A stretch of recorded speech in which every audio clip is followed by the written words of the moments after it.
And welcome to the iBUG Cafe. I'm your host, Sree. This is episode 120, and today is May 10th, 2025.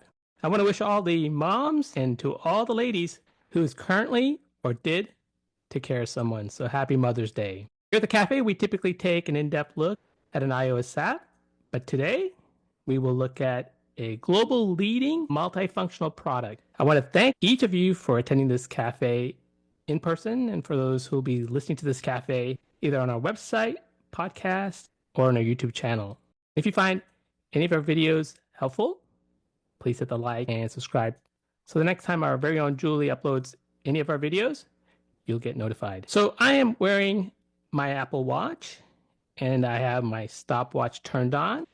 So let's see how long it takes our very own Sandhya to tell us what is going on this week. So Sandhya, please tell us. Oh, thanks. No pressure. All right, guys, we're going to tell you everything that's going on in the iBUG world for this coming week and beyond. Well, a little bit beyond. All right, all times are central and all events are on the current Zoom line where you are right now. Monday, we have the iBUG Buzz, all questions relating to your iPhone. Accessories, gestures, hopefully good gestures. All voiceover gestures are welcome. And we can talk about iPhones and all the other stuff that goes with them from 7 to 9. Then we have another program called After Buzz because it comes after the buzz. There it is a social, more of a social get to know each other kind of call. And we would love for you to join us for that. That is from 9 to 11, so take your naps and stay up and share the fun.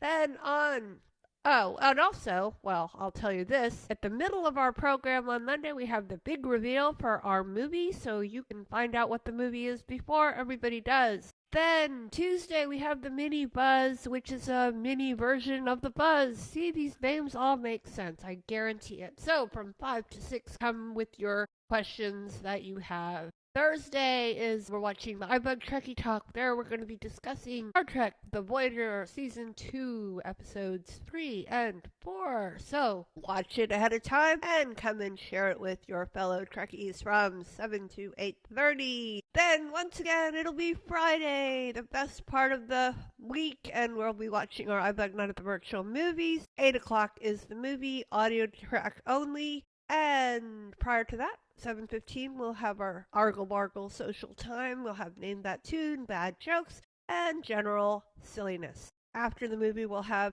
discussion and trivia, so come for that. Our website, if you missed any of the things I said, and there's lots more because we have 25 events every week. So, ibugtoday.org, ibugtoday.org. There you can also subscribe, join the membership, and it is all free. Best of all, everything we do is free. Also, we are a nonprofit and we are having our annual fundraiser, having a tech shopping spree. So, if you would be willing to contribute $10, then you will have a chance to win $500. That's half of $1,000. Pretty good. So, we will be doing the drawing on May 24th at our 14th anniversary celebration, which I hope you will join us for that.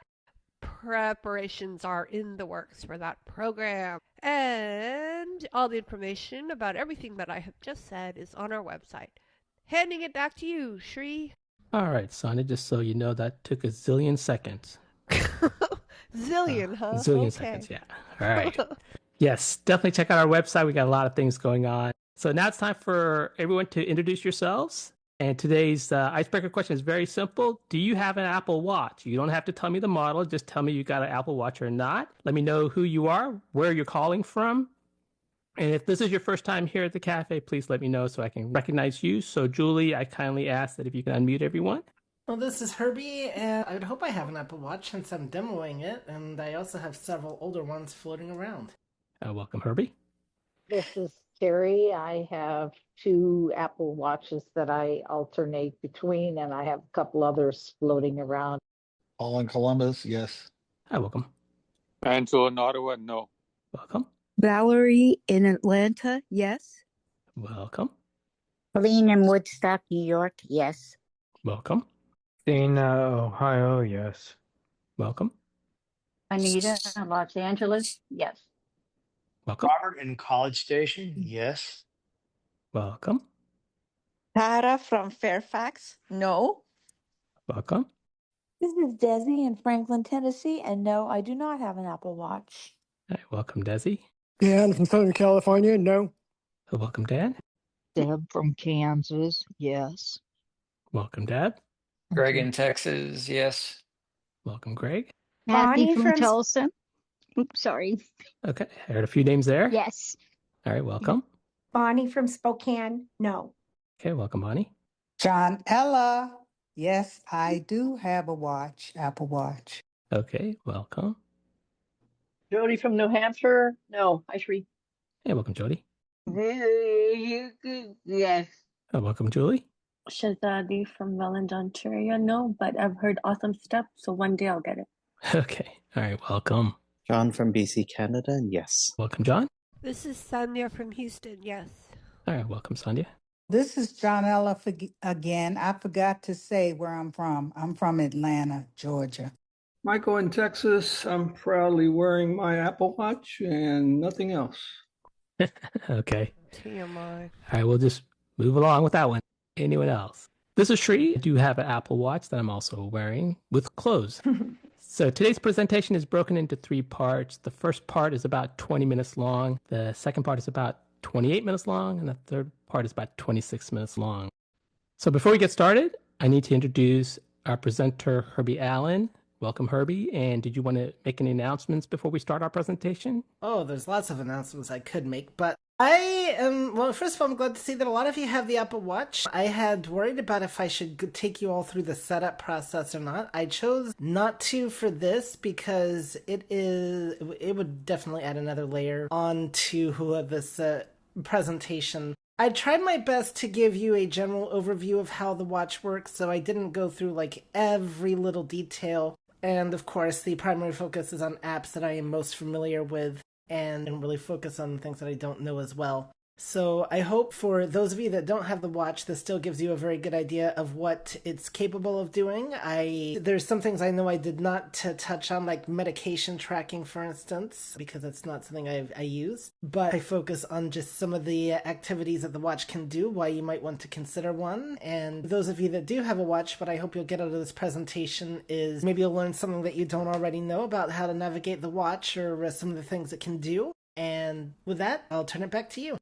All right, thanks, Herbie. So I'm going to go ahead and have Julie mute everyone back, and we'll go ahead and start with the first part of the presentation, and afterwards we'll open it up for some questions and comments.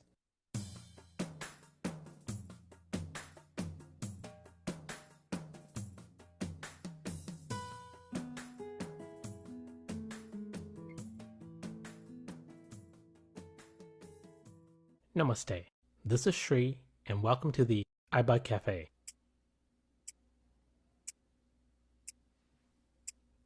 If you're asking, what is that sound?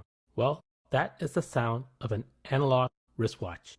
Now, let's listen to what the Apple Watch sounds like. Temperature, currently 63, high 63, low 52. Sunrise, 6:02 a.m. Mood ring, 2%. Exercise ring, 0%. Stand ring, 8%. 12:53 a.m. Friday, May 9th.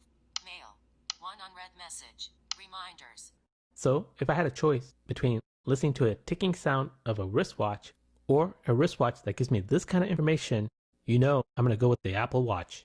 And if this watch face was not impressive, let me give you some numbers that are very impressive. In 2015, Apple introduced the Apple Watch. In 2016, they sold more than 12 million units with a revenue of $5.7 billion. In 2020, there were more than 100 million Apple Watch users. In 2021, they sold about 40 million units. In 2022, they had the highest sales volume of Apple Watches at 52 million. And from 2023 to now, they sell anywhere from 36 million to 40 million units per year. And what else is very interesting, 36% of Apple Watch users replace their watch every 2 years. And probably the most impressive is that the Apple Watch has the largest global market share of all the wristwatches. Now it's time for me to introduce our presenter, Herbie Allen. And not only he's going to tell us the Apple Watch can tell time, but he's broken his presentation into 3 parts. In the first half of his presentation, he's going to cover such topics as describing the watch, looking at the different styles and the setup process. In the second part of the presentation, he'll be demoing the Apple Watch. And then Herbie will finish by giving us some other looks on the Apple Watch, including sleep time with the iPhone. So there's a lot of things he's going to be covering. So Herbie, I pass the baton over to you. As I was walking down the street one day, a man came up to me and asked me what the time was that was on my watch. Yeah, I said, does anybody really know what time it is? Does anybody really care? Let's start by talking about the Apple Watch in general and some of the things it can do. The Apple Watch was introduced in 2015 and was advertised as a device for monitoring your workouts. I am paraphrasing here, folks, but that was one of the original things that it was intended to do. However, in addition to monitoring your workouts, it's become rather what I'd like to think of as a wearable health monitor, because it can do plenty of other health-related activities in addition to workouts. To add to that, I find that there are some conveniences built into the watch in general as well that really make it worth having, even if you're not using it for health monitoring. The ability to quickly respond to texts, answer phone calls, things like that, I definitely find can be a very useful thing when you don't have your phone in front of you. You'll be able to do things like receive notifications on your watch, which you'll probably hear something go off before this demo is through that's unplanned. You can also do a lot of Siri functions with it. You can use it as a recorder. Oh, there is a lot that you can do with the Apple Watch. Additionally, the Apple Watch 10 has now made it possible to where you can actually listen to some things directly on the watch speaker. So imagine being able to listen to music on your wrist if you think that you might find that convenient. There are 3 different models of the Apple Watch, and you can easily learn more about them by going to the Apple Store app on your iPhone. But I'm going to talk about them here. The current models are the Apple Watch Series 10, the Apple Watch Ultra 2, and the Apple Watch SE. Yes, the Apple Watch now has an SE series. The Apple Watch 10 is the standard Apple Watch, and Apple is touting it as their thinnest yet. Now, of course, you could be hearing this in a couple years, and they'll probably have one that's even supposedly thinner than the one that's out right now. But from a touch standpoint anyway, I don't know that I really notice much of a difference. I think the thinness is probably more noticeable from a visual standpoint, but it's still a comfortable watch to wear. It is 45 millimeters or 41 millimeters, and the older watches started off as 40 millimeters and 44 millimeters. So they've gone up in inch-wise a little bit, and I actually could be one off. I would have to double check, which I will in just a minute. But the Apple Watch starts at $399. It has 2 different models. The price is going to be affected by whether you get the smaller or the bigger model. But then there's also a Wi-Fi only model, and then there is a Wi-Fi/cellular model. That one is more expensive because of the cell chip in it, but that one will allow you to connect to your cell service, and that means that you can take the watch with you and not have to drag your phone along. I have always found the Wi-Fi only models sufficient, so I've stuck with them, but just know that also if you do want to get the cellular model, you have to get a separate cell plan with your provider that is data only. Those run about an additional $10 a month is my understanding. Definitely check with your provider. And one of the commonly asked questions that I've definitely ran into is, can you have a separate phone number if you have a cellular watch? And the answer is no. You are provided with what is called a clone number, which basically links it to your already existing cell phone number. That is a definite no, you do not get a separate cell number with the watch. Why would you want a cellular watch? Well, it can definitely do some things with the internet, and I'll talk more about that a little bit later on. The next Apple Watch model is the Ultra 2, and this starts off at $799. I personally view this as like the extreme sports watch. If you are really into extreme sports or extreme outdoors, that might be a little bit more accurate. They introduced the Ultra model last year, and it is a heavier duty watch. I have seen and felt rather what they looked like and feel like, and yeah, it is definitely a little bit of a bigger watch to wear, but it has a lot more to it, including a satellite chip for GPS purposes. This is ideal if you're going to go hiking in the mountains, for instance, when there's limited or no cell service, and you need to know A, where you're at, and B, maybe you need a way to call for help. Finally, there is the Apple Watch SE, like I mentioned. This is the cheaper watch, as you would expect. And it starts at $249. I don't remember if I mentioned this, that the Apple Watch Ultra starts at $799. And it has limited features. Before I delve into the Apple Watch, though, I'm going to briefly talk more about some of the features that Apple touts with the Ultra and the SE. And I will mention, of course, that I am not familiar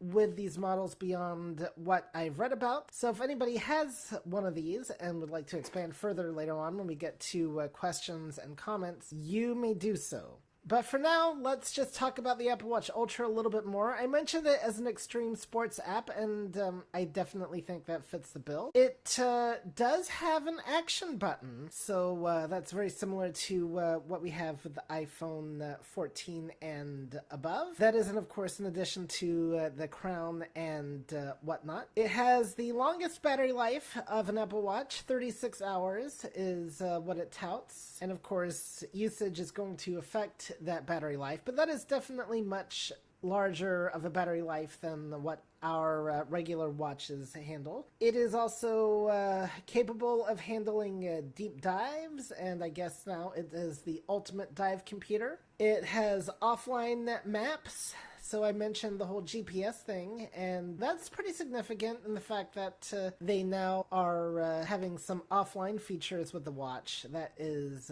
not too common.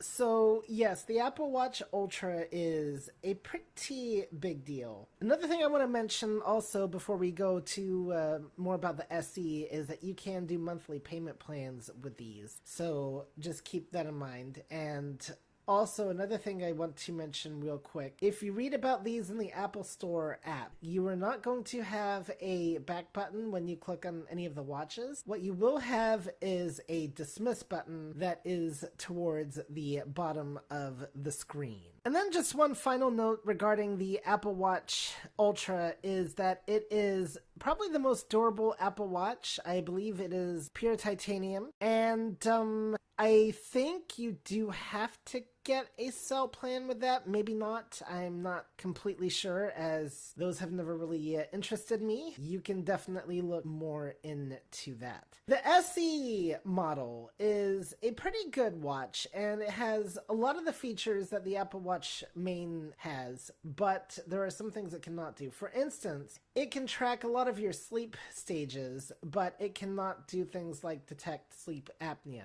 Also, I don't think the SE can do some of the blood oxygen monitoring things that the Apple Watch 10 can do. But again, I could be mistaken, as I do not have one, so I am not able to do a full one-on-one comparison. Yes, you can do this with the Apple SE, no you can't, or whatever. But just keep in mind that it is a lower budget watch, and there are going to be limitations that you may run into.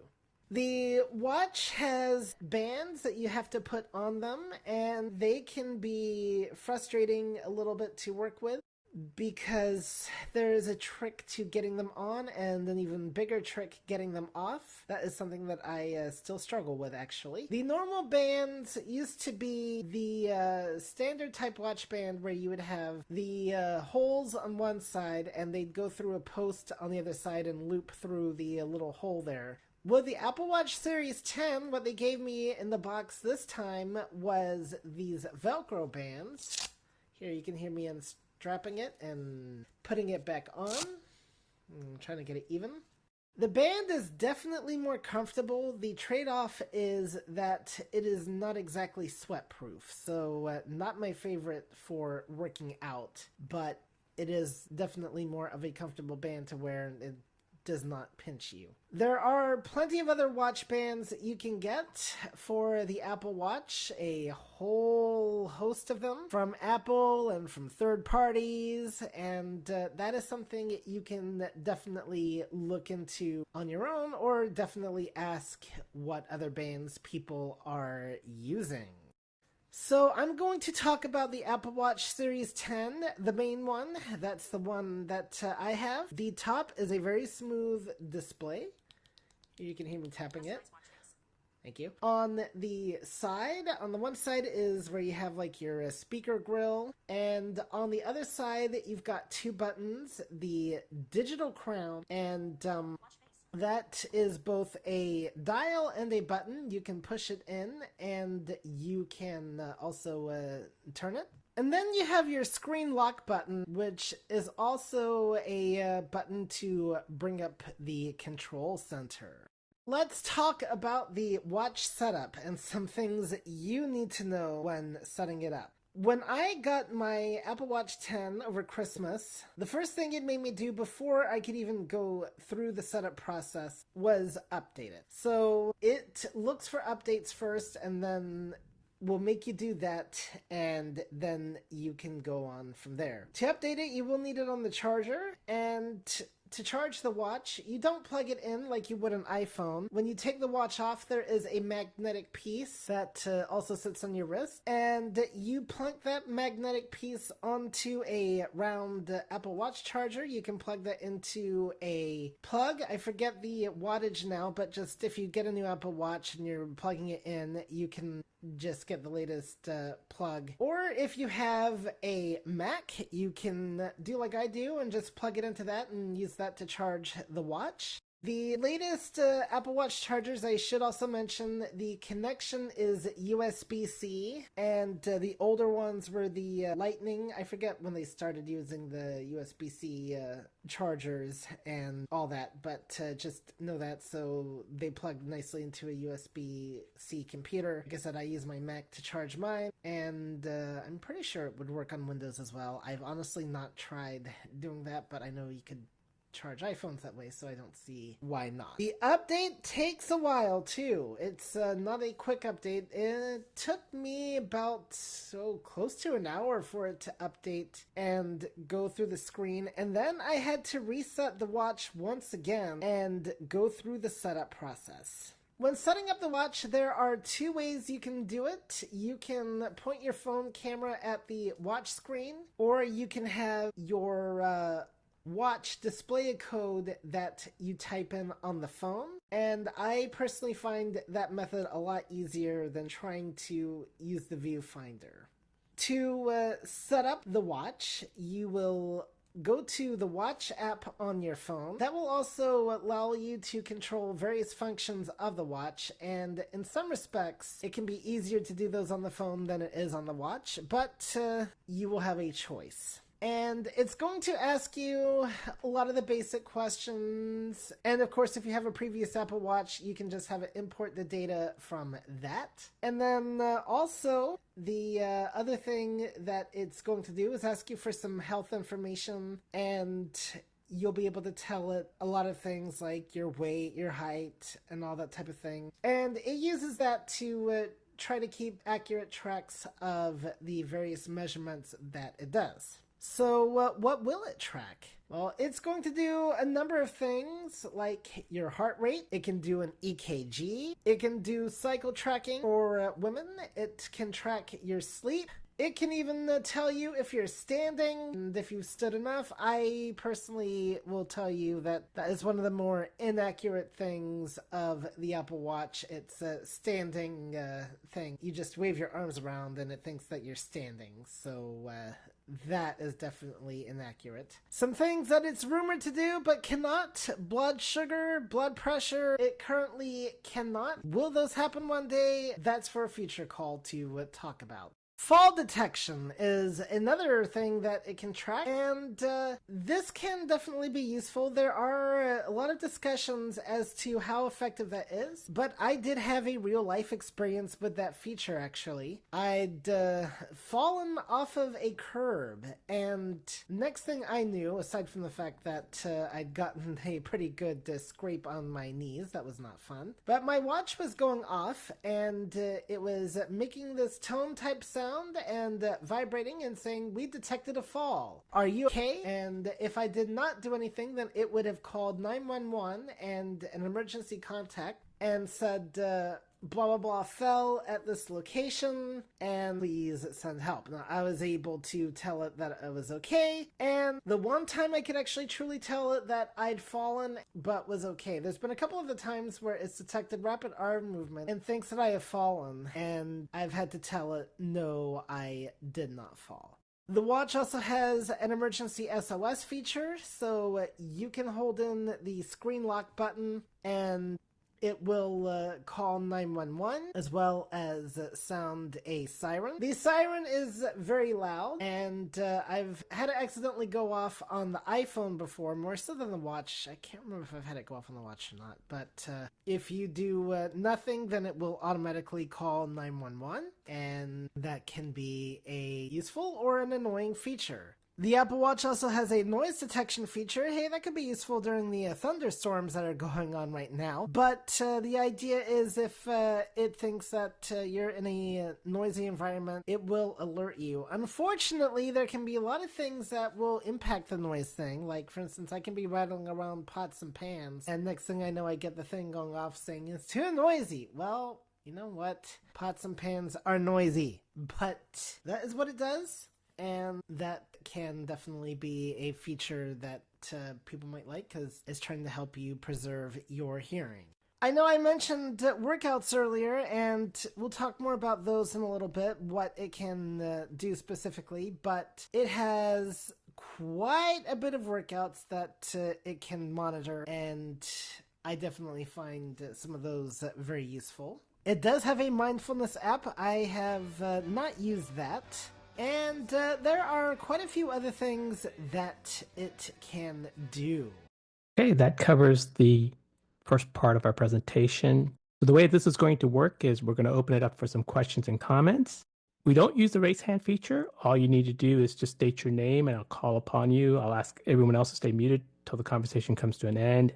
If you do ask a question, please refrain from asking a secondary question to ask that everyone focus your question on what Herbie covered in this part of the presentation. So Julie, if you can go ahead and unmute yourself to state your name, and I'll call upon you. Emily. Go ahead, Emily. I have a question. Was the emergency part? You know how you were saying if you fall and it will call 911? Can you just do it without that? Like speaking it to it, like to say, can you call 911 or something like that? Could you clarify? So are you asking it how not to have it called 911? No. I'm talking about if you, in case of, besides when you fall, is there a way you can just have your phone call 911 without having to fall? See what I mean? I think what you're asking is, can you call 911 without having to fall? Is that correct?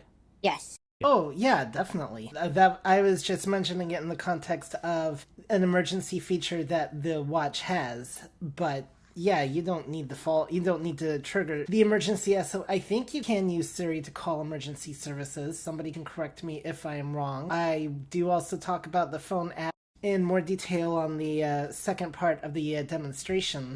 This is Terry. Yes, Terry. I did have to use my watch to call 911 one time, and it worked very well for that. Also, my watch, I have a cellular plan, but my watch does have a separate data number. I don't know if it depends upon the carrier, but I do definitely have a separate data number for my watch. But you can't make phone calls or receive phone calls from that number. If you have your watch without your phone, it's your cell phone number shows up.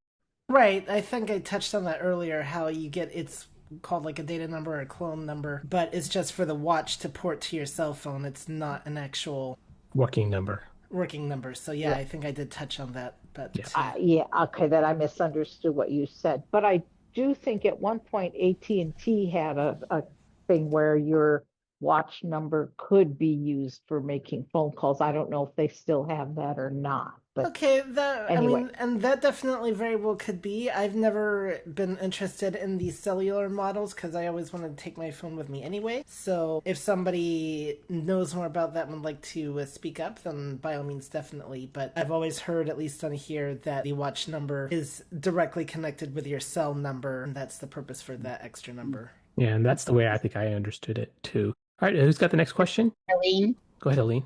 I just wanted to know what the last statement you said, there's a mindfulness app. Is that something you'll cover at the next part of it? No, I do not cover that app. I'm not familiar with it. But if anybody else does want to talk about it, we can get to that maybe in a little bit. But let's go to Angela. Yep. So it's about, you said about falling. How sensitive is it? If I finish my weightlifting and throw myself down on the couch, is it going to go off? I'm not really going to comment directly on that because experiences are going to vary. I will just say that I think Apple tries to be mindful of the fact that you're going to, there's normal falling and then there's, like hard falls. And all I can tell you is that, the one time I really did have kind of a hard fall, I talked about earlier, did work, but I've definitely plopped myself down a number of times and it's never gone off. So. Okay. Herbie, when you fell down, did you actually get up right away or were you on the ground some time that it recognized a fall? Good question. I was definitely sitting up within like a couple of seconds. I don't know if I got up, but I don't remember the ratio of time between when I fell, how long I was before I got up, and when the watch went off, which was sometime in between all that. Mm-hmm. Okay, thank you. Who's next? Janella. All right. Ronella and then Dana. Yeah. Oh, yep. Okay, thank you so much. I was at a meeting the other day and the speaker had a microphone so the people that were on the phone could hear the meeting. And I was leaving the meeting and someone was escorting me. We both had the Apple Watch and both our watches went off as if we had fallen. And I tried to help the lady who was escorting me out because I'm blind. I tried to help her to close her watch up while my watch was going off. And then I guess I didn't answer my watch soon enough. And then my phone rang and it was the 911 operator. So what I'm saying is, I believe that the microphone, the cordless microphone that was using in the meeting had triggered both our Apple Watches. I'm finished. Mm-hmm. Interesting. Herbie, any thoughts? That is very interesting. I really have no comment on that because, but I guess anything is possible. The fact that both of your watches went off, I would have honestly expected the noise detection thing to go off instead, but... The noise did go off on the lady's watch. It was the siren went off on her watch. And I just got the vibration, I believe, on my watch. I was so concentrated on stopping her siren because we were at a meeting. And so I guess by me ignoring my watch, that's why 911 called me. Well, I guess the best advice I can give you is, what they say, if you've never flown, then you don't know this, but when you're flying in an airplane, they tell you, in the event of an emergency, get your mask on first and then help the other person. So that might be a good rule of thumb with the Apple Watch. In the event that your Apple Watches go off simultaneously, fix yours first and then worry about the other person's. I don't know. I've never tried to use somebody else's watch, so I just want to commend you on your bravery for trying to do that. All But right. it was so loud, and the But meeting, we were right outside the door of the meeting, and so no, I I'm get like, it. I get Okay, it. I'm okay, just okay. saying. I'm gonna go ahead and pause. I think Dana had a question. Yes.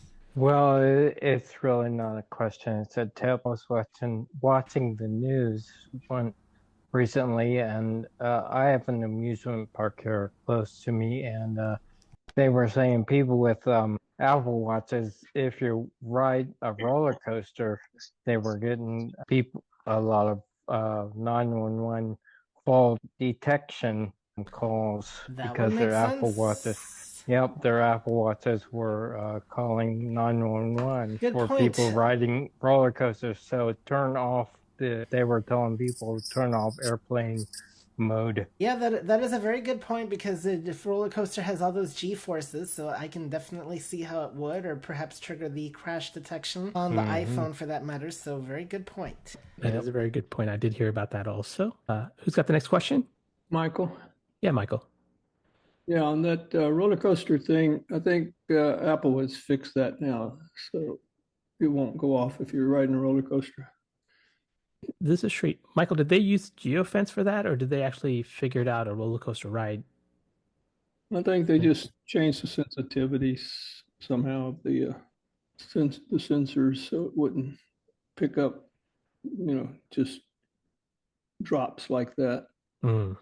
Takes a little, bang at the bottom, stop kind of thing.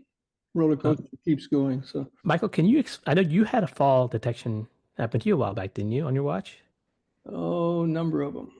Mostly skiing. Skiing that's what I remember. Yeah. So I forgot I had it on, and I was skiing and fell, and a couple of times actually, and I kept hearing it. I was in a race actually, and I kept hearing the beep, and I wasn't even thinking about it. And I go, what the heck is all that beeping? I thought it was coming from somewhere else and didn't pay attention. And finally, after I got back in, and it had stopped on its own at that point. And hours later, when we were riding the bus back to the hotel, I started looking at my messages and things, and I started seeing messages from, well, EMS had not called me, but both my sister and daughter are on my list also for emergencies, and so they kept texting me going, what's wrong, and they saw me moving along, they could track me on my watch and saw that I must have been moving, and I was okay. So it was just, I had not cleared the fall. So yeah, that's one thing. If you fall, you have a certain amount of time to say you're okay. It'll give you that option, right? One other thing I'm going to mention, because I didn't get a chance to touch on this earlier with the fall detection, if you use the sleep tracking on the watch, it uses, when you wake up early, the alarm that it uses to ask if you are awake, it sounds exactly the same and has the exact same haptic pattern as the fall detection, so it can be very startling. You wake up, all of a sudden you get this beeping on your watch, and it's, my first thought when I got it was like, oh, why is the fall detection going off? Oh, no, it's asking me if I'd woken up, so that I've definitely found a little bit startling too. So that's two alerts that sound exactly the same. So just make note of that as well. This is Terry. We probably need to move on, Sree. Okay, Terry, why don't you hold your thought and we'll bring it up in the next part, okay? I'm going to go ahead and ask Julie to mute everyone, and we'll start the second part of our presentation. I'm going to start off this segment with an apology. My attempts at making this recording sound better with you all hearing the watch has been, well, rather interesting. So I'm going to do my best to make it work, and hopefully it'll sound better on Zoom than it has been in the recording. Let's talk about navigating the watch. It's actually not really that hard. You just have to get used to the fact that the device is on your wrist and you're using your other hand to navigate. But you do have your standard swiping gestures, as well as your rotor and your double taps and all sorts of things. There's a couple of slight differences with the crown and side buttons, and we will get to those in a minute. Just like the iPhone, you have two different screens. You have a lock screen, which will display some data, and you also have the main screen. Unlike the iPhone, you do have what are called faces, and you can have different watch faces, and they can display different complications, as they are called. Complications will include things such as weather, time, sunset, calendar, workout report, that type of thing. And you'll have to figure out which complications you want on your watch face. There are a couple of differences, though. The watch does not have a fingerprint sensor or Face ID. You do have to unlock it with a passcode. And this can be 4 digits, or I do believe you can do 6 digits. And I think even now with the new typing, we can make it so that it uses the full keyboard if you want. But you will have to do that whenever you take off the watch to put it on the charger, or you just take it off your wrist. However, if you set it up, you can use your phone or your Mac to authenticate the watch that way. And you simply unlock your watch with your Face ID and it'll work that way. And I will show you how that is as well. In fact, my watch is in desperate need of a charging right now, so why don't we take care of that first and ensure that we have a little bit more battery before I actually show you how to use the watch. How embarrassing if it were to die on me. So I've taken it off my wrist, and I'm now putting the magnetic plug that I mentioned earlier to the little magnetic circle. And it took it a few seconds, but it made the charging sound. And I like to have my watch go to nightstand mode. While this is primarily a visual thing, it'll give me some important data that I don't get if it does not, i.e. the charge level. Friday. Charging 31%. Yeah, as you can hear, it's a little bit on the lower side of the battery. Okay, that's fine. We're going to let it charge, and then we're going to unlock it. Okay, so I've given the watch a few minutes to charge up, and it's now at over 60%, which will be just fine for our purposes here. So I'm going to start by showing you the watch screen on the lock screen window. And to do this, I simply press the digital crown button, or I can swipe. Enter passcode. And it's wanting me to enter the passcode. Oh dear. 17:25 and 27 seconds. Button. 17. So not much here. Okay, fine. Enter passcode. So let's enter the passcode, and rather than entering the passcode, I'm going to use my phone to authenticate the passcode. Okay, making sure it's there. So I simply unlock my phone, and that's with the Face ID, and then I unlock the phone. 17:25 and 56 seconds. Alright, so one thing I hope you noticed is that this time it gave me the seconds as well as the minute. Now, this can depend on your watch face, but with my watch face, when it reads the seconds, that tells me immediately that the device is completely unlocked. It does not read the seconds. Moving 393 calories. So what you see in your watch lock screen could differ a little bit from mine, and hopefully your movement shows a lot more calories burnt than mine does at the moment. I'm just swiping to the right with one finger. 17. Moving. 64%. Moving. 64%. Exercising. 1%. Standing. 167%. Yeah, that isn't accurate, but okay. With the standing, anyway. Moving. The exercising is very accurate. Standing. 10 hours. Exercising. 1 minute. So now it's giving me it in terms of minutes instead of percentages. Standing. 10 hours. I've not stood for 10 hours. Move. 393 calories. Exercise. 1 minute. Stand. 10 hours out of 6 hours. Move. Moving. Now I'm going to swipe to the left, and I've got a new workout button here. Sunset. 20:04. Walkie-talkie. Status bar item. And one of the interesting features that we do have on the watch that you do not have on the iPhone is the walkie-talkie, and that lets you talk to other Apple Watch users. It's an interesting thing. Not one of my personal favorites, but it does work. Okay. Moving. 64%. We're going to come back to starting a workout in a minute, but I'm going to now hit the digital crown. 160 apps. Shortcuts. And now I'm actually on my main screen. Shortcuts. Sleep. Spotify. Stopwatch. Tides. Timers. Tips. Translate.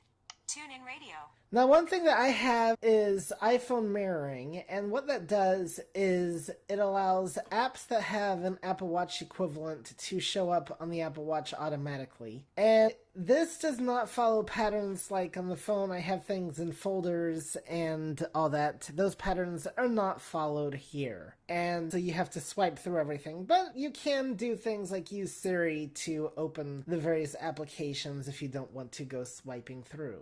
So, one of the big deals with the Apple Watch is the fact that it can monitor workouts. Why don't we find out which ones it can do? Wi-Fi, iPhone, connected, walkie-talkie, available. Oh, we're seeing a status screen here. Wi-Fi, switch button, on. Airplane mode, 62% battery power, sunset. Okay, now we're back to our lock screen window. New workout. Now, I usually just tell Sree to start a particular workout that I want her to start, but... Workout, heading. So we can start... Indoor walk, open, button. So Swipe this... up or down to select a custom action, then double tap to activate. So this means that there's no particular goal set, by the way, when it says open.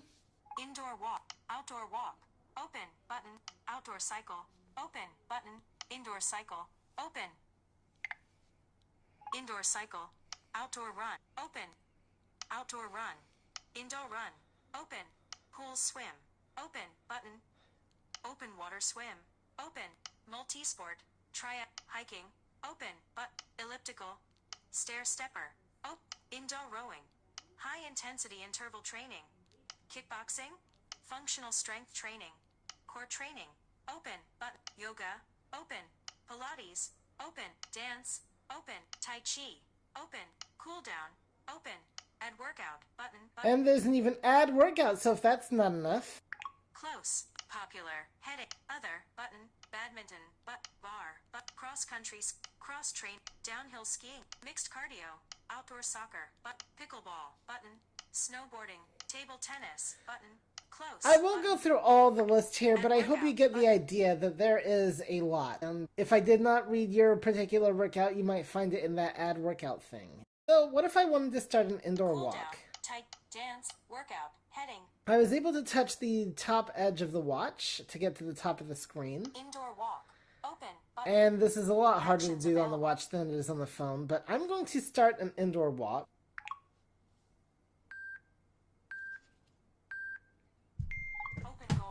Okay, so hopefully you'll be able to hear me as I'm right now walking around the room here, as this is my version of an indoor walk. It's really more for like treadmill and whatnot. But anyway, so how this works is I can see the data now on my watch screen. 1 total cow, 85 BPM, 15 feet, page 2 of 3, adjustable. And I can go through the different pages. Adjust the back, page 1 of 3. Check in, button, segment, new, dimmed, pause, button, end, button, indoor walk, heading. So I've got an end button, which I'm going to do.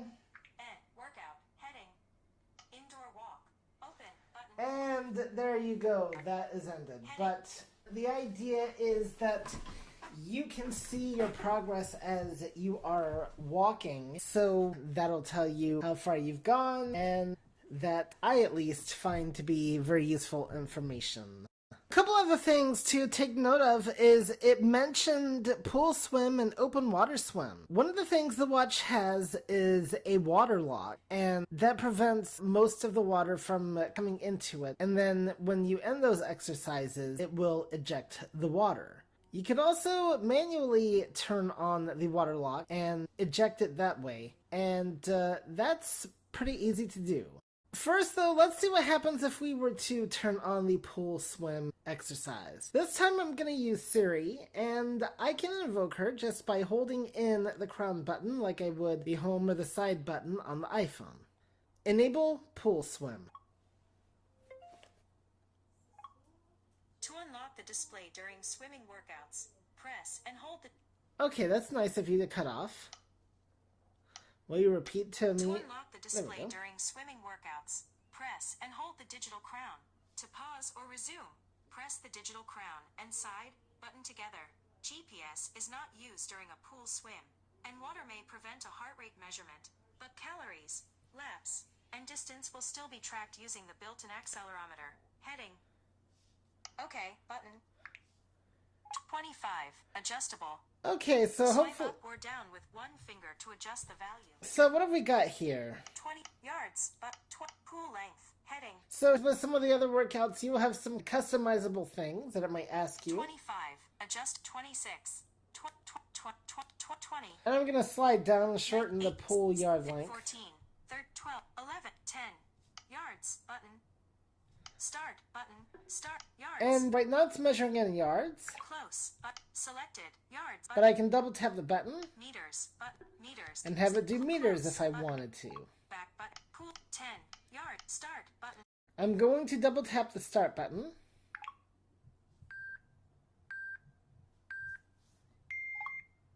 One second, adjustable. Swipe up or down with one finger to adjust the value. 7 seconds. So the problem is now I cannot use the watch because of the water 11 lock. seconds, adjustable. So I can pause things by pressing both the crown and the side button. Adjustable. 18 seconds, adjustable. And that to shut that up. And now I'm actually going to disable this by turning off the water lock. That's a lot easier than what it used to be. It used to be you had to kind of turn the crown very fast and try to get it to work. And now we can just kind of actually hold in the crown. And it made that sound to eject the water. 18 seconds. 0 act 1 0 page 1 of 2 adjustable. Page 1 of 2 notifications. Page 1 of 2 adjustable. Page 2 of 3 Okay. adjustable. Oh, I see. So because we paused it, Finger to adjust the value. and it kind of stopped the thing there. A little bit interesting how that works. 2 total count. 0 page 1 of 2 adjustable. Page 2 of 3 adjust widgets. Friday, 17:43 and 11 seconds. Okay, like I said, the recording is not going to come out the greatest with the watch. You heard it mention widgets. I'm not going to talk about them because I don't even use them on the iPhone, but there are Apple Watch widgets, and that is a whole another thing in itself. Now, with the Apple Watch, we do have a notification center and a control center, and we can easily get to the notification center by doing a 2-finger swipe up, except it locked. Open goal, pool swim. Okay, let's get rid of this pool swim. Open goal 1 5 8 0 0 page 2 of 3 page 1 of 3 check in segment new pause end button close button summary heading close button. And how your watch will behave will be affected by other factors like do you have a workout going. Okay, I do need to backtrack here a little bit because I gave the wrong thing when I mentioned the notification center. It's actually 2-finger swipe down. But something else I need to mention too is it matters where you are at in the watch screen. So first of all, I just ended the pool swim thing and that would have affected the behavior of the watch. So let's see where we're at here. 18:10 and 12 seconds. Okay, so I'm going to do a 2-finger swipe down. Notification center. DIE. Grouped. 18. And just like the iPhone, I have notifications. Swipe. MLB. Dip. Clubhouse. Uber Eats. Message. Clubhouse. Facebook. NBC. Instacart. Seattle Sports. Instacart. And FM. DoorDash. Trending you. The problem with the watch is it, like I did describe a gesture to go to the top earlier. Here with the notification center, it does not seem to work as well for me, at least. So I find it a lot easier to clear my notifications on the phone, but sometimes I will use the watch to look at notifications as well.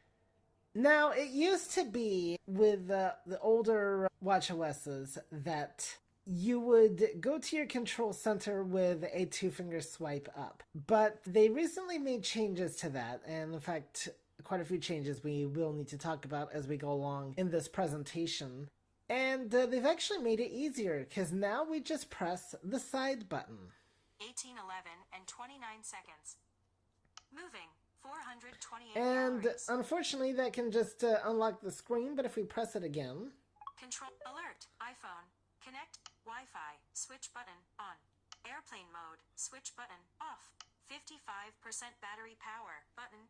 Ping iPhone. Switch button. Off. Ping Double tap to toggle iPhone. Now setting. this is a Swipe great up or feature down with to the select. watch. And I'm going to show it to you real quick. If you can't find your phone, you can use your watch to ping it like this. Alert. Close. Button. Oh, hello. That is really loud, isn't it? But very good. And you can ping again. Now, it's really interesting, and what does not make sense to me is it's a lot harder to ping your watch if you can't find it. And it involves a lot more of a complicated process, and you also get a Siri notification afterwards in your email saying, we noticed that you tried to ping your Apple Watch. So why they don't make that as easy as pinging your phone, I haven't the slightest idea. Now, something important you do need to know about the notification center. You cannot access it from the main screen. You can only access it from the lock screen. However, the control center, that can be accessed from either screen. If you do your two-finger swipe up and swipe down gestures on the main screen, it's going to interpret it as you flipping pages.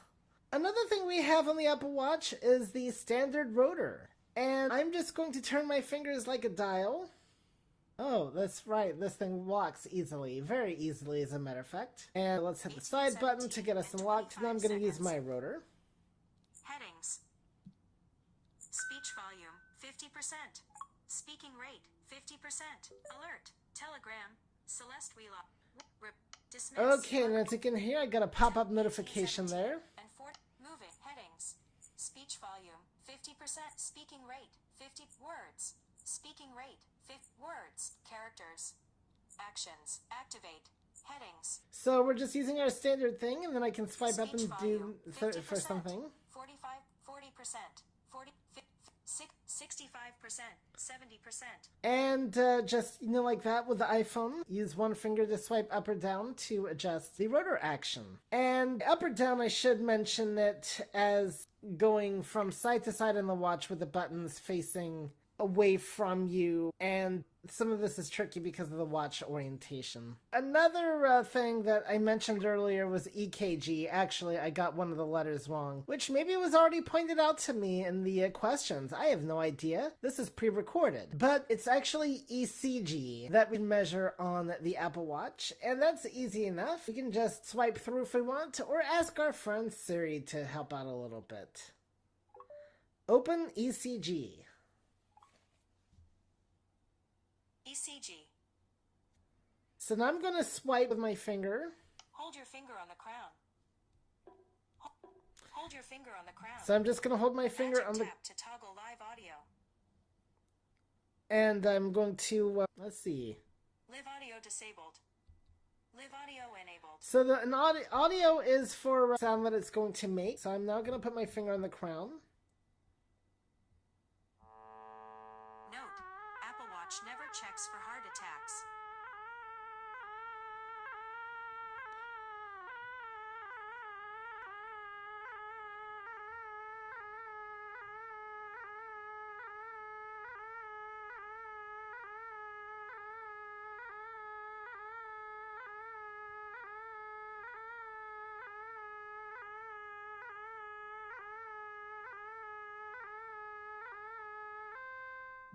Sinus rhythm, 68 BPM average, button.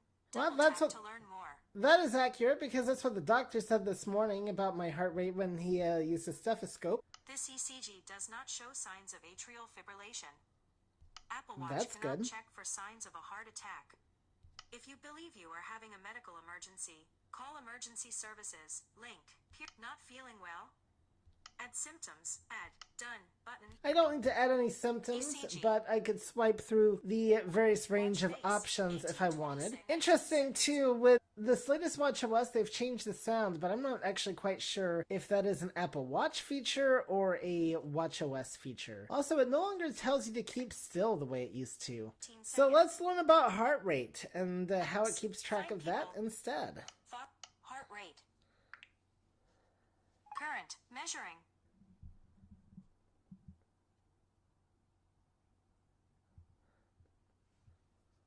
$77.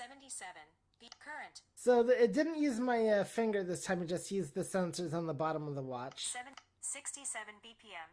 Page 1 of 6. Page 1 of 6. Page 2 of 6. And I can look through my data Heart if I rate, want. Heart rate 0, 6, 12 to 18.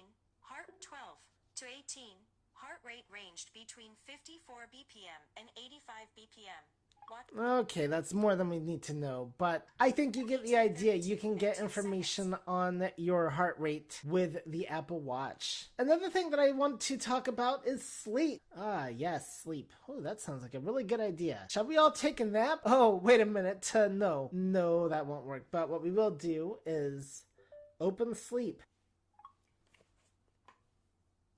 May 9th, 2025 at 1. To May 9th, May 9th, May 9th, May 9th, May 9th. I wish I had a way to show you the setup screen for this because it was pretty cool, but have it check you get a cute little sound and it literally plays like these little bells. They're going lullaby and good night. And if you don't have your watch on, it plays through the phone instead. But in actuality, we actually adjust these particular settings on the phone app in the health to be exact. And I will show you when we get to parts of the watch that you might prefer to control with your iPhone a little bit later on in this demo. Probably one of my favorite features of the watch outside of the workout options is messages. It's not the greatest, and there are some things I don't like, and there are also some inconsistencies, but it is a very useful thing to have around when you want to quickly respond to somebody, or you feel like using Siri to try to send a message, and it does work, but sometimes it can be a bit unreliable. Okay. Alert. Open messages. Back button. Compose button. So we have a compose button if I wanted to send a new message. Messages. Heading. Backup hosts. 18. 50. Chanel and Mother. Chanel Marie Allen. Andrea. Chanel. So one thing that the watch does is it displays messages in the order received, Back button. which is great if that's how you have it set on your phone. I actually have pinned conversations, but the watch does not always see those, though sometimes it does. Compose. Messages. Backup hosts. 18. Chanel and Mother. Chanel Marie Allen. 17. Chanel Marie Allen. So I'm going to double tap on the message that Chanel sent Chanel me. Marie Allen. I will be ready to eat. As soon as the host shows up for this call, I am opening. 17. So if I wanted to on the watch, I can swipe down. Tap back. And I got my tap back. Activate. Tap back. And so I can do things like add a reaction. Heart. Thumbs up. Thumbs down. Just like on the watch. We'll close this out because I don't need to. Message. Chanel. Read set. Chanel Marie Allen. Okay. Talk. Just kidding. I'll wait. Talk. Kidding. Button. Or suggestion. There are preset phrases that it will come up with that you can try to use. Suggestion. Kidding. Button. Talk later. But just kidding. I'll wait. But okay. Button. Yes. Button. No. Button. Thank you. Button. Call you later. Can I call you later? And if you double tap one of those, then it will automatically send it. And to the other person, they don't know necessarily that you're using a preset unless it doesn't quite match what they're saying. I'll just talk. Kidding. Suggestion. iMessage. Text field. Or if you really feel so inclined, there is the built-in keyboard. And that was one of the advantages with the bigger watches. I find it's a little bit more finicky, so I tend not to use it as much as I'd like. But there is that as an option. And I could also use Siri to respond. And it works similarly like it does on the iPhone. One other thing I'll mention briefly with messages on the watch is you do have access to your message filters if you have that feature enabled, like all messages, known senders, unknown senders, all that. But you just look for the back button to get to them like you would on the iPhone. Another feature of the watch is the phone itself, and it can handle both phone and FaceTime audio. Open phone. Square grid. 3. Phone. Heading. Favorites. Button. Recents. Button. Contacts. Button. Voicemail. Button. So notice you have 4 out of the 5 buttons. Favorite. Phone. Heading. The one button that is missing is the keypad, and that's because it's actually above the favorites. So that's a little bit interesting. Also, if you want to transfer a call from your Apple Watch to your iPhone, what you have to do is open the phone, and on your iPhone, well, not open the phone, just unlock the iPhone and at the status bar, there is a thing that is going to say double tap to open. Let's see if I can actually show you this real quick. So unfortunately I lost my phone screen. Open phone. So there's that keypad button I was mentioning. Then the phone heading. And then we want recent. So I'm going to call Metrolift. This is an automated system. Okay, so on my phone, if I have my speech on, we're going to go to, there we go. So this is my status bar. And now it's switched to my phone. And on the Apple Watch itself, you do have your standard commands available, such as the hide keypad and end button and all that. And you can also use your magic tap gestures to hang up and answer. I do not know if you can use Siri to answer or hang up a call. I've never done that, even on the iPhone. So I will tell you now, I do not know the answer. But you can also swipe to the buttons. You can also easily decline a call if you want and send it to voicemail. And one thing to know, though, is that the tone for text and voicemail are exactly the same, and that can be a little bit confusing. In closing out this segment, I just want to briefly touch on one other aspect of the watch, and that is the ability for it to tell time. You can, of course, see the time displayed on your main screen, and you can do things like adjust whether it does 24-hour time and all that. There is a clock app, and it will show you some different things like the different time zones and whatnot. There's also a timers app which you can use. I just find it easier, honestly, to use Siri. Yes, I'm not a big Siri fan, but I do use her for setting timers. There's also a stopwatch on there as well. And one of the cool things you can do with the watch, and I'll try to get to this in a bit, is you can set it up to do hourly and half-hour alerts to where you'll get a little chime on the top of the hour and also at the half hour if you so desire. And I'll just clarify that with the pinned conversations, the original conversations, it just will not show that they are pinned. But sometimes I can actually get it to see that and with the messages, and that's pretty inconsistent. Okay, that is our second part of the presentation. We're going to open it up for some questions and comments. There's no raise hand. State your name and I'll call upon you. If you did ask a question, refrain from asking a secondary question. And I'll go ahead and ask Julie to unmute everyone. And Terry Ann, why don't you go ahead and ask the question you were going to ask? Actually, it was a comment. Sure.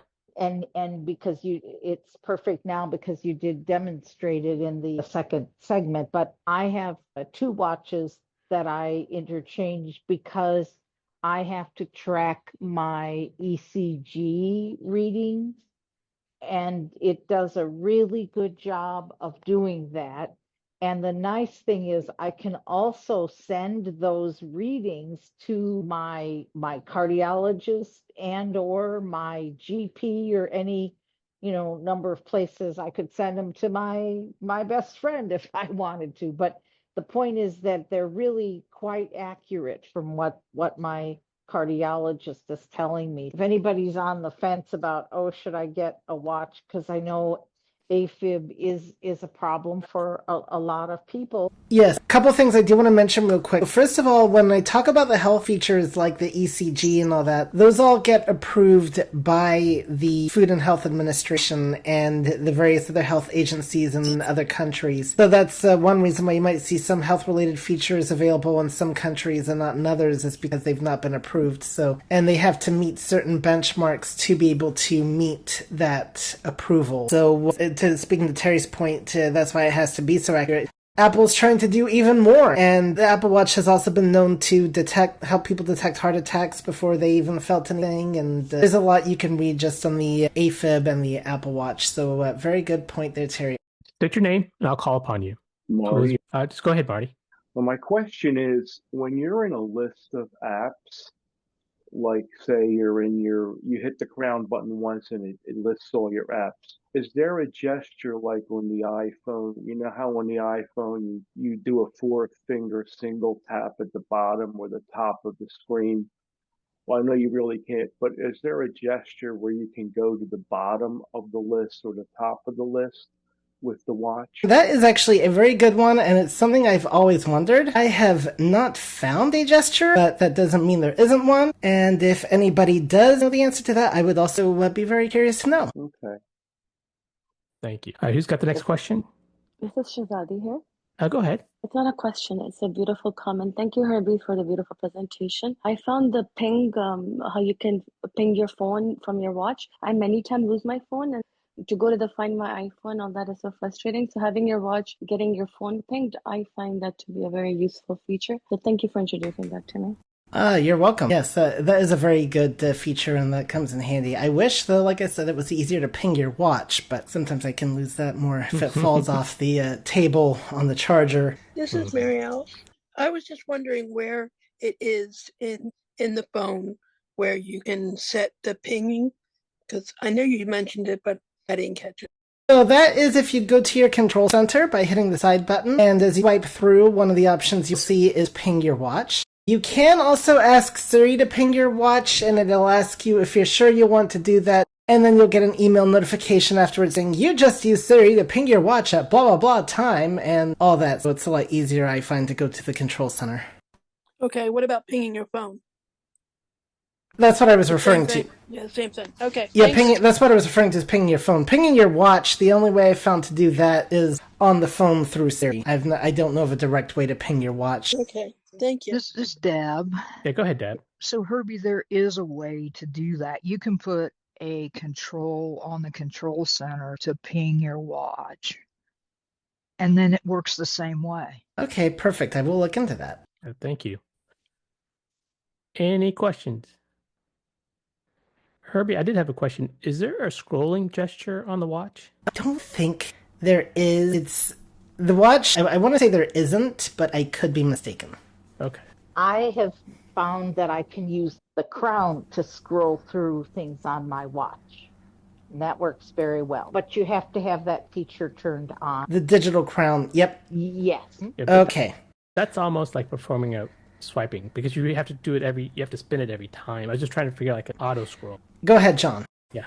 I just wanted to let people know that I just tried on my Bluetooth keyboard command. The keyboard commands work. Oh, great. Okay. Thank you. Yeah, you can do the page swiping gesture. I do know that. Like, you can go through different pages. You can do things like the 3-finger, double tap to mute and unmute speech. So there's a lot of gestures that do work on the watch, but what can make it a little bit harder and more of a challenge is you do have that smaller screen to work with. Sree, we need to move on to the next. Okay, go to the last presentation for some questions afterwards. So, Julie, if you can just mute everyone, and we'll start the third part. The last thing that I want to talk about are the watch settings. And I'm going to go through them on the watch, and then I'm going to also take a quick look at them on the phone, as well as show you the health app thing I was referring to earlier. Herbert Allen. So, as with the iPhone, it'll say your name at the top if you double tap that. Herbie.Allen at Gmail. Seattle Sports, personal info, Apple account, Herbert Allen, app back button. And then we've got a pop-up there. Herbie.personal, sign in and security. Subscriptions, sign in with Apple, back button. I'll tell you, I've never really settings. played much with this on the watch, but Herbert Allen, notifications. You can adjust notification settings. Smart Stack. Let's take a look at the Smart Stack. Live activities. Widget suggestions. Live activities. I do use the live activities. This is something we have on the iPhone 16. I want to say it goes back as far as the iPhone 14. Live activities, I've mainly seen Instacart use this. I thought Uber would, but no. And it gives you some real-time information on like when your items are being shopped for. What's interesting is it's a very different type of notification sound, and so it's not your dings or dongs or anything like that. It is a little click, and you can easily miss it. And it's also the same sound that your phone makes with a live activity as well. As with any typical setup, you can customize things though, whether the live activities even display, and when they do, and what apps that are displayed, and you just double tap the live activity and you can customize it the way that you want. Okay, let's go back to our main screen here and see what else we have. Smart Stack. General. About. Okay, so under General, we have some interesting things. Software update. Okay, let's talk about software updates with the watch. Very important. They are a very interesting thing to do. Sometimes you can initiate it from the watch, sometimes you can initiate it from the phone, and you do have to have the watch on the charger for it to update, and it has to be at least 50%. Sometimes I have had to use my phone to tell it to, yes, go ahead and run the update. And sometimes it'll just update in the middle of the night, and you wake up and you'll unlock the watch, and voila, the watch is up to date. One of the interesting things, though, that has to do with the watch login, and I didn't really touch on this earlier, is the fact that even if you restart the watch, then that same unlock behavior works with the iPhone, where you can automatically authenticate. And I find that interesting because when you first unlock your iPhone after restarting, you cannot use Face ID to authenticate. Another interesting thing is you can use your Apple Watch to unlock your Mac. I know we don't normally talk about Macs on here in the cafe, and I'm not going to really dwell on it. Just in passing mention that you can use it to authenticate certain things on your Mac that require an administrator password. We do have orientation. Orientation. Wrist. Heading. Selected. Left. So you can select which wrist you wear your watch on. Right. Digital crown. Heading. And because you can tell mine, of course, is selected with the left, so that means that I'm, of course, wearing the watch on my left wrist. Left. Selected. Right. Selected. Left. Digital crown. Heading. Left. Selected. I'm not quite sure why you would need to orientate the digital crown, but I think what it's asking is which direction is it facing. Back button. Back. Orientation. Auto launch. Auto launch. Group activity settings. When submerged. Heading. Selected. Off. But selected app. Button. Remain on watch face. Button. Remain on. So this is something I don't really play with, but it can affect how live activities work when you're underwater. Background app refresh. Return to clock. Nightstand mode. AirDrop. Nightstand mode. Return to clock. Return to clock. Heading. But let's look at return to clock first. Always. Selected. After 2 minutes. After 1 hour. Apple Watch will return to the clock. So this is kind of like a lock screen setting. On. And why it froze on me like that, I don't know. Selected. After 1 hour. Apple Watch will return to the clock face after 2 minutes of displaying a launched app, or after the digital crown is pressed. So that's that lock screen thing I was mentioning. Activity. Alarms. And I don't mind. I wouldn't mind it being a little bit longer than 2 minutes, but it works. Alarms. Return to clock. Heading. Okay, so back in our previous screen. Nightstand mode. If we look at nightstand mode real quick. Nightstand mode. Switch button on. You can use Apple Watch as a nightstand back. I personally find this more useful for when I'm charging, even though I can't see the nightstand. But I actually prefer this mode myself. AirDrop. You can do AirDrop on the Apple Watch. Handoff. Website data. Dictation. And let's look at dictation. Back button. Dictation. Heading. Dictation. Switch button on. Auto punctuation. Switch button on. On-device dictation is enabled. On-device So basically just enabling dictation. Because it's more of a challenge to type on the watch, I do have it enabled for that. Screenshots. I've never really done much with screenshots on here. Profiles. Regulatory. Storage. Reset. Shut down. And we'll talk about how to shut down the watch, but this is a manual way you can do so. Dictation. Back button. Back settings. Okay, I was able to touch the top of the watch to go to the back button. Smart stack. General. Focus. You can adjust focus modes on here. Airplane mode. Wi-Fi. Bluetooth. Display. And we can just go through some of these settings here. I don't use them all, and some of them are kind of obvious. Siri. Sounds and haptics. Let's take a look at the sounds and haptics, because this is different. Ringtone and alerts. Heading. Volume. 50%. Adjustable. Ringtone and alert. Silent mode. Haptics. Prominent. I like the haptics on the watch, where you feel the vibrations, but not everybody does. So you can adjust the level of them. Silent mode will not silence alarms and timers when Apple Watch is charging. Ringtone. Transmit. You can now change the ringtone on the Apple Watch. It used to be that you could not. Pebbles. Default. So let's hear some of the ringtones we have. Pebbles. Default. Focus. Focus. And sometimes I have to kind of do a bit of a touch and explore to get it back into focus. Jingle. Jingle. That's the old standard Apple Watch ring, jingle. Jingle. Nighthawk. Nighthawk. Sometimes the watch does not want to register.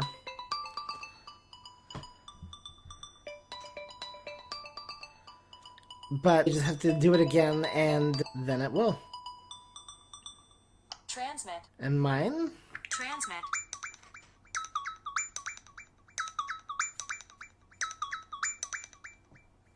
Twirl. Twirl.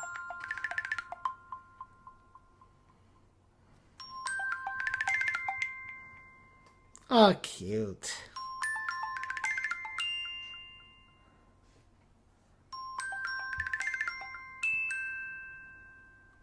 Wind up. Wind up. It's very interesting feeling this vibrate on your wrist, by the way. Alright. And hopefully this is coming through on the recording, by the way, so... Wind up. Selected. Wonder. Wonder. Thank you. This is a very difficult part to navigate, and it could be slightly improved, in my opinion. But the Apple Watch is a less advanced piece of equipment in some ways than the iPhone.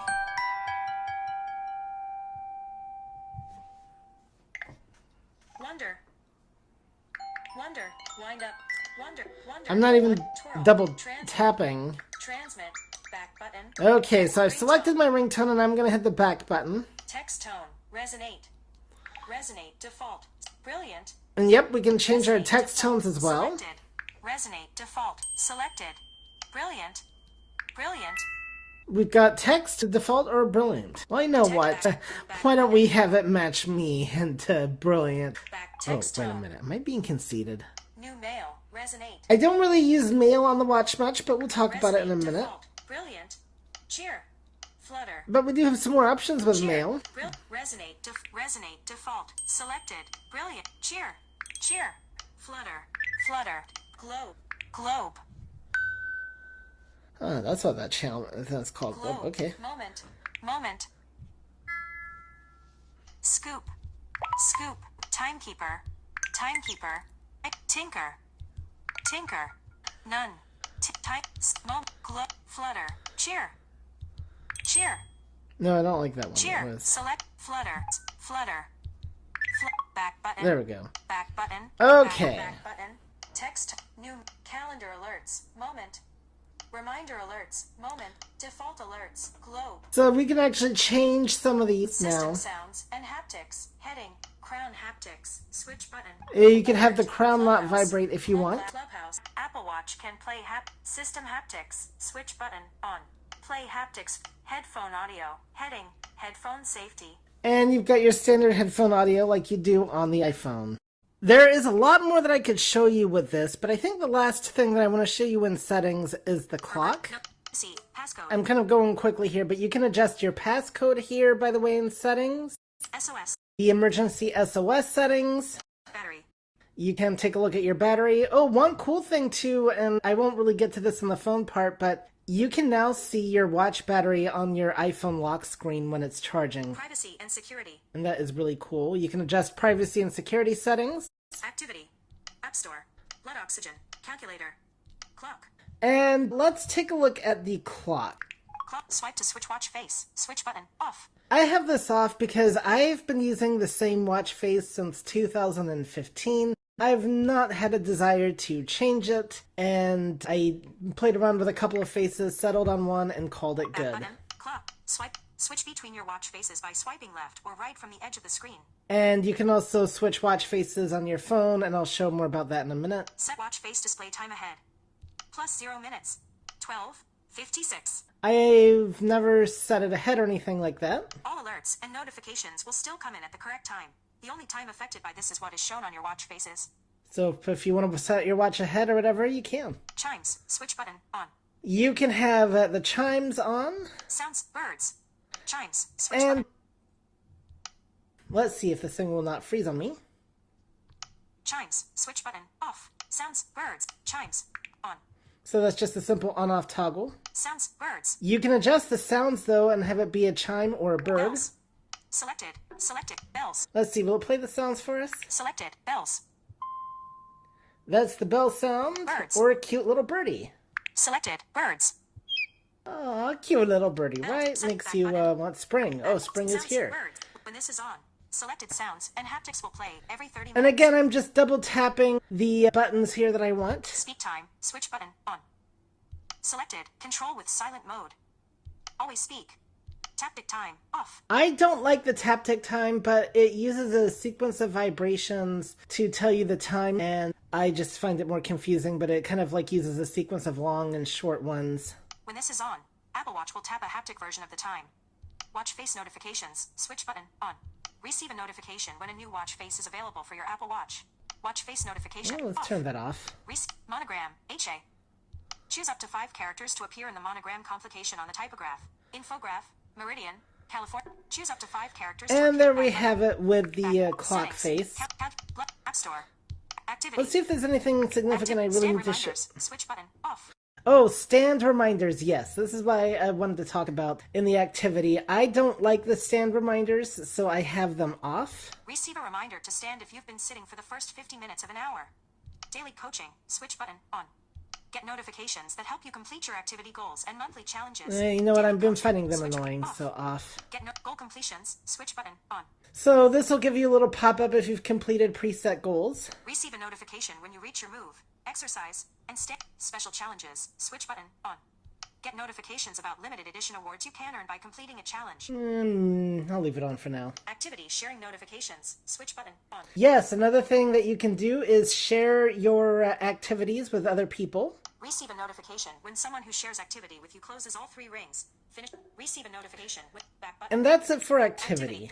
I think that gives you a general idea of how these settings work. One other thing I did not mention in the control center, and I like to fix this so I can use my watch normally, is the overall watch volume. So I'm going to hit the side button again. 1932 and 27 seconds.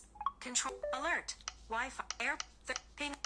Focus. Theater mode. Water lock. I've never used the theater mode. Silent mode. Switch button. Off. Volume. 100%. Button. I'm going to double tap this. Close. Volume 100. 80%. 60. 50%. Volume. Close. Button. And the volume is now set back to its lovely 50%. So the last thing I will show you is how to shut the watch down. And we simply hold in the side button, but this time we don't let go. Alert. Cancel. Button. I let go after like a few seconds. Cancel. Power. Button. And there's my power button. Power. And if I'd have kept... Button. Power off. Cancel. And now it brings up a power button, power off confirmation if I hit cancel. 1930. Moving. 482 calories. And I hold down the side button for about 5 seconds. Alert. Cancel. But power. Medical ID. Button. Compass backtrack. Button. Emergency call. Button. I have several options on here, including the compass backtrack, emergency call, and whatnot. The last thing that I want to show you real quick is the watch app on the phone, and then I will briefly go over the health option that I mentioned earlier if you are an Apple Watch 10 user or above. On our phone, we can simply use Siri and open Watch. Watch. Okay. Notifications. Button. Search. My faces. Heading. Edit faces. Button. So if you don't like your face, you can change it here. Your watch face, that is. My faces too. Done. Button. Remove activity digital. Reorder activity. Remove activity digital. Reorder activity digital. Current. Reorder activity digital. Current watch face. Button. Draggable. Remove act. Done. Remove activity digital. Actions available. Done. My face is done. Anything, button. But those are the current watch faces that I have. Herbert's app. Search. My face. Edit faces. Activity digital. Seconds. Royal blue. 3 complications. Sunrise/sunset.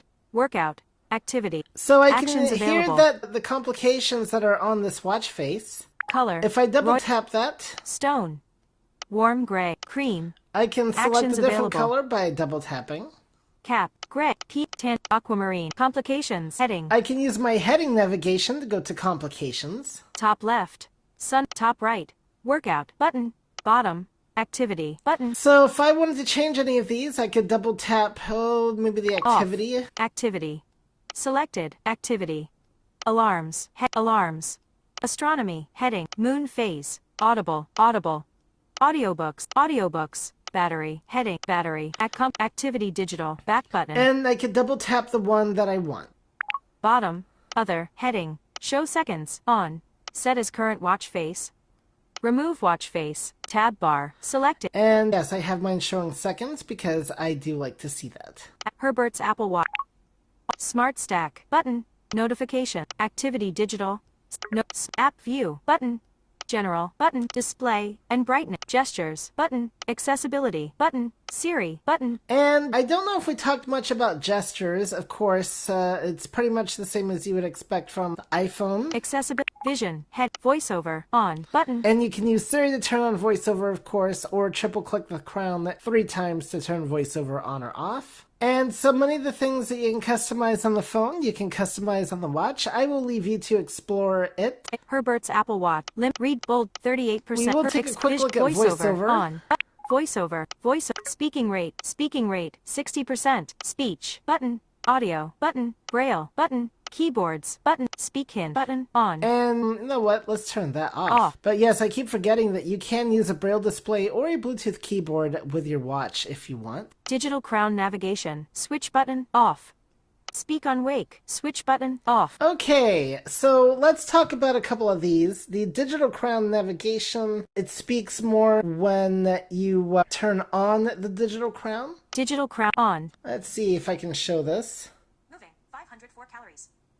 20:08 and 9 seconds. Moving.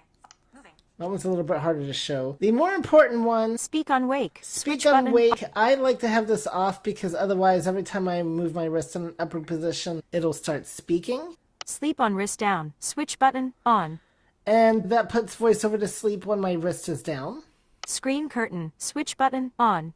Screen curtain turns the screen off. Speak seconds. Button. And this confirms that you want the ability to be able to speak seconds. Hand gestures. Off. Control VoiceOver using hand gestures. I recommend you turn this off. This does create some conflict with some existing hand gestures that the Apple Watch already has for sighted people. Delay before selection. 0S. Button. Double tap timeout. Tab bar. Selected. My watch. Tab. 1 and of 3. There you go. Accessibility. Zoom. Voice. Vision. Heading. Herbert's Apple Watch. Accessibility. Button. Let's go back to our main screen all here. watches. Button. Yes, this is key. So the Apple Watch does encompass multiple watches. So if you have more than one Apple Watch that's active, then you can access them through here. Face gallery. At the bottom, we have a face gallery. Discover. Tab. 3 of 3. And a Discover tab. Let's look at our Discover tab real quick. Get started. What's new in watchOS? View and tip. Welcome to Apple Watch. View and tips. Arrow up. Apple Watch user guide. Get more from your watch. And you can get things like the user guide and whatnot. Face gallery. Then let's take a look at our face gallery. Selected. New watch faces. Heading. Unity rhythm. Photos. Reflections. Flux. Activity. Heading. Activity analog. Activity analog. Activity digital. Seconds. Artists. Head. Playtime. So you can double tap on a face. Astronomy. Head. Astronomy. Breathe. Heading. Heading not fat. Breathe. I. Breathe. 2. Breathe. Breathe. California. California. Rectangle. California. If I double tap on one of these faces. Add button. Description. I can heading. add. This is the first Apple Watch face with a California dial. A mix of Roman and Arabic numerals. You can also customize the numbers to be all Roman. A lot of these are visual. I don't know how they would work with VoiceOver, but that should give you an idea of how the Apple Watch works. The last thing I want to show you is the Health app on the iPhone. And this, of course, stores a lot of your, well, in fact, all of your watch data on the phone, and you can access it. But that is probably another demo in itself, the entire health app. But what I am going to show you is what I think is most relevant to today's demo, how you can set up the sleep tracking if you have an Apple Watch. This definitely works with the Apple Watch 10. I know you can do some of this stuff with the older Apple Watches, so just know that if you have an older Apple Watch, your experiences may vary a little bit. Open Health.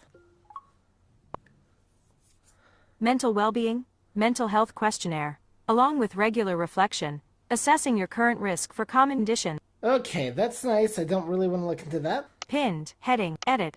Irregular rhythm notifications, no data. So that's a good thing. Sleep, 6, 16, time asleep, 4 hours, 44 minutes. It's telling you how long I slept most recently. I'm going to double tap that. Selected. And this may look slightly different if you're setting this up for the first time, but in general, you're going to look for something that says sleep. Week, month, 6, time, show, today, 1, today, 1, 31 to 1, 36. So now it's showing various time stages of my sleep. Today, show more sleep data, button, highlights, heading, show all, respiratory rate, sleep. Here's a look at your breathing rate while you were sleeping. Highlight diagram, button. Yeah, diagram. Breathing disturbances, over the last 7 days. You've not had an elevated level of breathing disturbances, not. That's good. Sleep, your schedule, heading. My schedule. Next, bedtime, alarm, wake up, no alarm. So here's how I can adjust the variables. I can double tap the edit button. Cancel, next, bedtime, 23:30, adjustable. So I can adjust my bedtime, let's see. 23, next, wake up only, heading. Bedtime, 23:35, tonight, wake up, no alarm, 7:30, next, done, bedtime, 23:35, 23:40. And it goes in 5-minute intervals. 23:45. And I'm just using the one finger swipe hours, up to go through that time picker. And I could go this schedule down does not to meet your sleep go goal. the other direction. Wake up, alarm off, 7:30, adjustable. Okay. 7:35, 7:45, 8 hours. This schedule meets your sleep goal. Alright, so it meets my sleep goal. It's satisfied that I've set it for 8 hours. Alarm options. Alarm, switch I button can set off. an alarm here if I wanted to.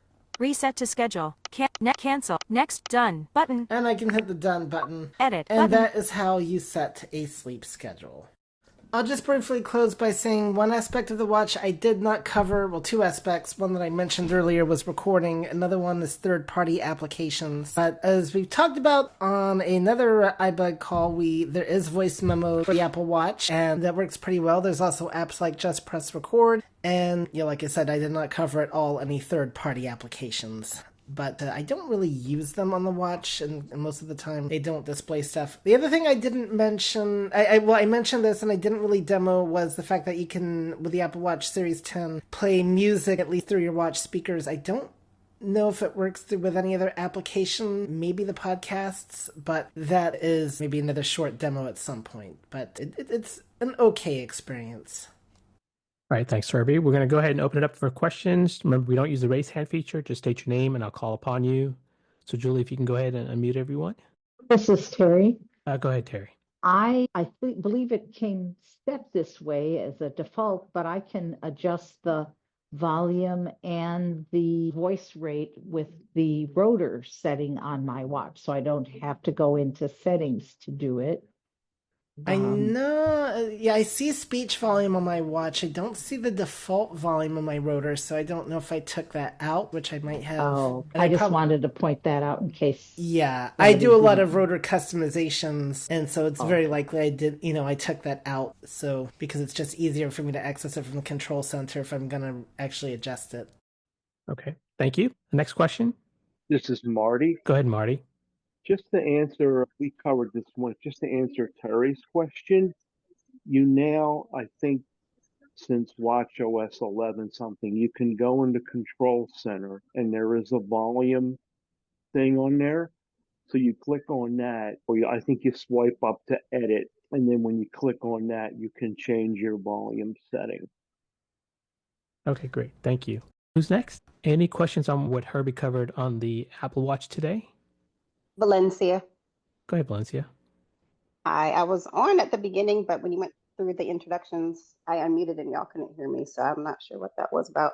But anyway, I do not have a watch, so I'm just getting all this information for the first time. Going back to volume, if you were to have your volume at 100%, is it loud enough that it would like disturb people if you're like in a public setting, or is it pretty low overall? Again, that is very situational. What type of public setting are you talking about? If you're in a grocery store, probably not going to be as disturbing as like the situation that a lady was describing earlier when she was in a meeting and, you know, you're going off and suddenly your watch goes off. It might be a little bit more noticeable depending on, you know, if you're talking about a large auditorium versus a board meeting around the table. So again, that is, I would argue, that's very situational, but it's a pretty decent volume level and you're gonna notice it, that's for sure. I have my volume at like 40%. Of course, and the other reason why I say it's situational is that you're gonna probably need it at a louder volume if you need to hear your watch clearly in a public situation. So, right. Again, that's just a very situational thing. Herbie, is the Ultra volume sound louder than the Series 10? I honestly have no idea. Okay. Also, I wanted to go back to Marty's thing with the control center. So I thought I demoed that, but if you go to the control center, you just double tap where it says volume, and then you use your one finger swipe down to or up, depending on which direction you want it to go, and then you swipe left to your done button. I think the Ultra does at least have a bigger speaker than the Apple Watch Series 10. And the Apple Watch Series 10 definitely has a better speaker than the older watches. And in fact, it actually has now like 2 speakers, which is why it supports now the listening to music and stuff. But my experience when looking at the Apple Watch Ultra was with the first edition. I don't recall it being necessarily that much louder, but it was actually in one of those public places, so hard to really tell the volume. So now, I got one other question. When you're working out and you got the watch on the speaker, are you able to hear the sound on your Apple Watch while you're working out? It is a little bit of a challenge. Of course, if I raise the volume a lot, it'd probably be easier, but I do have to pause my workout if I want to be able to hear the watch clearer. Yeah, I was thinking like maybe when you're playing music or something while you're working out, can you actually hear the music on the Apple Watch while you're working out? I've not really used much the music on the Apple Watch feature myself. That would be a little bit hard. I'd rather use that if I was going for a walk or something like that, rather than like, say, being on the treadmill. Yeah, that's a good point. Helene? Okay, Helene, go ahead.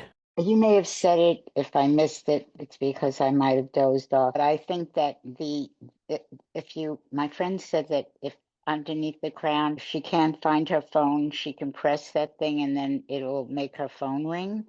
Is that something do you know about that? Like if you can't find your phone? Well, there's the ping option under the control center. I meant that under the crown, that little thing that's a straight little rectangle. Yeah, that's the side button. The crown is the round button. Right. So if you press that button. Yeah, it brings up the control center, and then you go down. You swipe up to ping iPhone. Oh, okay. Thank you. You're welcome. And Herbie, does the crown still? Can you press it 5 times to get emergency SOS? Also, like your phone? That would be the side button, and I think I disabled that. But I think that feature I think we still do have that feature, and you can check under the emergency SOS. We got a few more minutes. Any other questions? Yeah, this is Anita. Can you hear me? Go ahead. Yes. Okay, so I know you touched briefly. Actually, you referenced it. How do you use the record feature on your watch? Actually, I can just do it this way. Open voice memos. So I just opened the voice memos app, then I can double tap the record button. I am now recording on my Apple Watch, so yeah, that's pretty cool. All right, they're just like the phone then. All right, yep, thank you so much. and then I double tap the stop button, and it's there. Though this came to light the other day with somebody saying they were having an issue accessing the recordings on another device, and yeah, so I don't know if that's still the case or not. I have to really play with it some more, but yeah. Okay, thank you. This is Janella. Go ahead, Janella. During the last updates, my watch, my Apple Watch was not paired to with my phone, and I had misplaced my watch, so I went into a minor fit. I called Apple support, and it took almost an hour for it to pair up. It had to be paired manually. And once I got the watch paired with my phone, now I'm able to find my watch. What my question is to you, will the updates unpair my watch? No, the updates, what will happen is it just updates like your phone does, where it'll turn off for a little bit and then it'll come back on. But you should not lose the pairing with an update. Okay. All right. Thank you. Yep. You're welcome. Any questions on what we covered on the Apple Watch? Cafe is being recorded, so if you didn't catch all of what we said, you can definitely pull it up on our website, podcast, or YouTube channel. This is Marty. Yeah, Marty. On a few iOS versions back, I was able to get my step count and flights climbed and all that for a day and for the week. They were kind of like together. When I go into activity and click on that, it has today and it has steps, flights climbed and all that. The only way I can get a weekly report is if I ask Siri. I went into weekly summary and it has stand goal and calories and all that, but no step count. At least maybe I missed it, but I didn't see it for the week. So is that your question? Yeah, that's my question. Yeah. I'd have to look. I wonder if there's a way. Have you checked to see if there's an add button to see if you can add anything to the weekly summary? No, I didn't. But like I said, I had to give Siri access to health data. Yep. It sent me into a link, and I did that. And now Siri will tell me my step count and my flights climbed for the week, which is fine. But I was just looking for it in the activities app. Right. Couldn't find it. Okay, I would have to look into that. Yeah, why don't we set that as a fair. Monday night call, Marty? Why don't you bring that up again, and we'll see if we can do some homework on it. Okay, yeah, sure. All right. I think we're close to the end of the hour. So I just want to say, Herbie, thank you so much for the presentation on the Apple Watch. I know there's a lot of stuff in there, and I appreciate you spending the time explaining everything to us. I want to also thank Julie for admitting our people and making sure everything is kosher with our Zoom. And to all of you guys for being here and asking the question. I really appreciate it. That's why we're here, is because of you guys. So I thank you. And I also want to thank Michael and Sandhya. So Michael or Sandhya, do you have any final thoughts before we call it a day? Great job to both you guys. Great, excellent demo, Herbie.